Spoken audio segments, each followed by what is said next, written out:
Hey there, welcome back. So I just reread Game of Thrones, first book in a Song of Ice and Fire series, and obviously I loved it. I love the multiple point of views, I love the characters, I love how dark the world is, and how you really feel like anything can happen, anyone can die at any moment. And I really hope that keeps up throughout the series because I know with the TV show in later seasons, the plot armor was strong, and I hope the books don't fall into that. My only real criticisms come in the actual writing.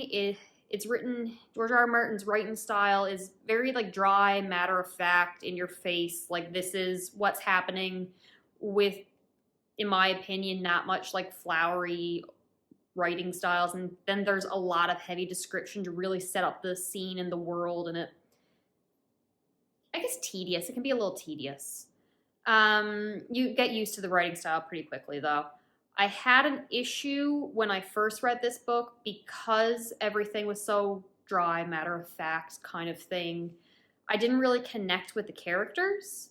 That wasn't so much of an issue this time because I already watched the TV show again, and the characters, their personalities and appearances are really set in my mind now. Granted, the character descriptions are a bit different in the book.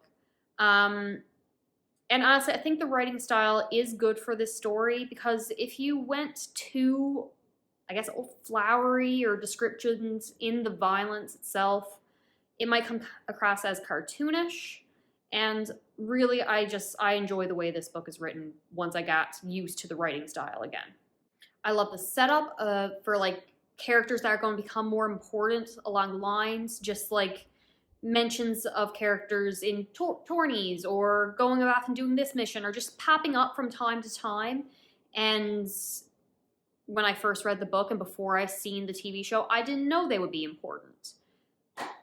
There's a couple characters who are brought up in names by name in book 1 that I know I will grow to hate very soon and want to see them die painfully. But it was nice to see that they were set up early on. One last little criticism that I did notice by the end of reading this book, it does kind of come across as a lot of setup. This is firmly a let's set up the world, let's set up the characters, and kind of move them into position. Plot-wise, not all that much stuff happens, narratively speaking, in terms of the actual plot. Lots of character stuff happens, lots of character work, and situations that move them into the places that they need to be for what we know happens and for the plot to progress. So it seems like the next book will probably cover more of the actual action compared to this book, which was more of a mystery than anything. A little bit of political drama mystery with some fantasy elements and a lot of violence. One more positive, I loved all the dream sequences and prophecies and foreshadowing, the just more magical elements. Really loved the dream sequences. Those were great. And the little flashbacks people were having as well. So many things I loved about this book. Pretty much going into spoilers now, but you are safe if you've seen the TV show. Characters. I just love the characters. And full disclosure, I am not someone who automatically loves the book more than the movies. I am a kind of visual person. So a lot of the times I do enjoy the adaptation.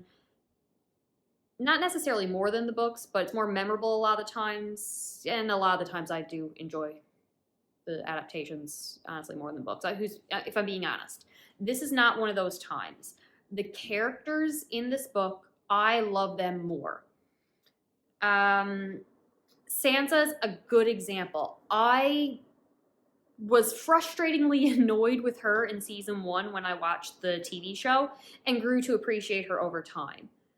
There's something about reading the book and being in her head during her point of view chapters and seeing, like, I knew in the TV show, okay, she's grew up with these stories. She's obsessed with the stories and songs of gallant knights and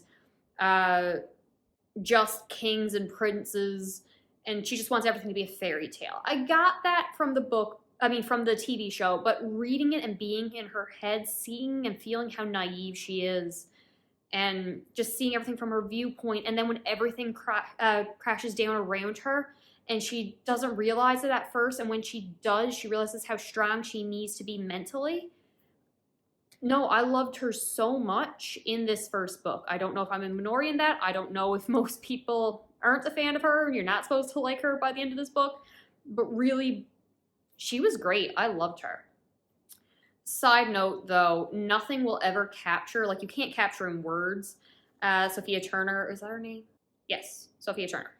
As Sansa Stark, when Joffrey says, like, I'm going to give you your brother's head, and she says, or maybe he'll give me yours. And then the look she gives him, those cold, watery, icy, cold eyes. And then the look as she's contemplating, like, throwing them both over the wall. That scene was not quite captured in the book. The book tried. It did a good job, but my God, did they pull it off good in the TV show. Other characters, obviously Arya's amazing. Jon and Sam, love them. Tyrion does not drink and go to brothels as often as the TV show would imply or make you believe, at least not in this book. Somehow I forgot that. Apparently TV show Tyrion overrided book Tyrion in my brain. Ned, fantastic character, honorable, always doing what's best for his family and the people of the realm in that order. And he's just great. But really, his relationship with Robert was, yeah, so King Robert. I'm like, I did not expect to like that. TV show wise, I knew they were friends, but that was kind of just like how he got to King's Landing. I didn't really care too much about their relationship. In the book, I don't know if more detail was just given or if something away was presented. And it was great and almost heartbreaking because, let me talk about Robert first. I loved him. Was he a good king? No. Was he a good person? Also no. But he was an honest character. He had the realm. He just wanted to enjoy his life, party, fight, everything else. And he was very straightforward in what he wanted. Other things he wanted was all Targaryens dead, obviously. And that rage and vengeance kind of consumed him, and that caused clashes, obviously. But he didn't hide his motivations. There was no scheming with him. He was very upfront about what he wanted, and that was really refreshing in a book that has so much like political scheming and everyone has a secret and ulterior motivations. But the relationship he had with Ned, them being more than brothers, and him wanting to be a better king now that Ned was there, and genuinely seeming to mean that and want to do better, to, I guess, because his honorable, noble friend is here and now he wants to be worthy of his friend or something. I don't know, but probably wouldn't have worked out. I mean, the Targaryen incidents kind of threw all that out the window. But their friendship was real. I loved it. So when what happens with Ned, I did warn you about spoilers. When Ned has to confess to betraying Robert, and it was just more heartbreaking because you knew he was kind of throwing away his honor to save his daughter, but having to say that he betrayed his best friend was really, really, really sad. Characters I didn't like. There's a Dothraki rider named, I think it's like Mango or something like that. I don't know how it's pronounced. I want him dead, probably more than Joffrey, or at least pretty close. I do not like him. Then, of course, there's F.U. Catelyn Stark, which is her full name, in case you didn't know. It's just F.U. Catelyn Stark. I hated her in the TV show. But there is something about being in her head when she is convinced she knows what's right for her children and everybody else, and just the way she treats everybody. I hate it. And then there is, okay, don't get me started on how she disrespects Jon for something Ned did, supposedly. A good scene example, I'm not sure if it made it into TV show, I can't really remember, I don't think it did, when she's in the Vale and is relying on a girl whose last name is Stone, or therefore a bastard of the, I don't remember the place, but yeah, of the Vale. And she is relying on this girl to get her safely up the mountain as they're going up with the donkeys. And all she can think about is judging this girl and not liking her because she reminds her of Ned's infidelity, and I hate it. I hate her. Oh, I hate her. Uh, Other characters, I really like Danny in or Daenerys in the books very much. Probably the same amount as the TV show. And yeah, I think that's pretty much it for characters. Overall, I really enjoyed this book, probably more with this reread than I did the first time I read it. Like I said, I love the multiple point of views. I love the magic. I love the world. I love that I know where it's going from here. I'm already connected to these characters. And I'm so excited to see what George R. R. Martin's actual story is compared to the travesty that was what happened with the TV show. Here's hoping that by the time I'm caught up, Winds of Winter will be on the way with a nice publication date on announcement.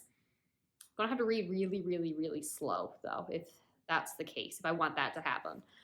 Besides the point, I'm excited. Fingers crossed the series gets another book soon. I'll check in when I've read the next book, but I'm definitely taking my time before I pick up the next one.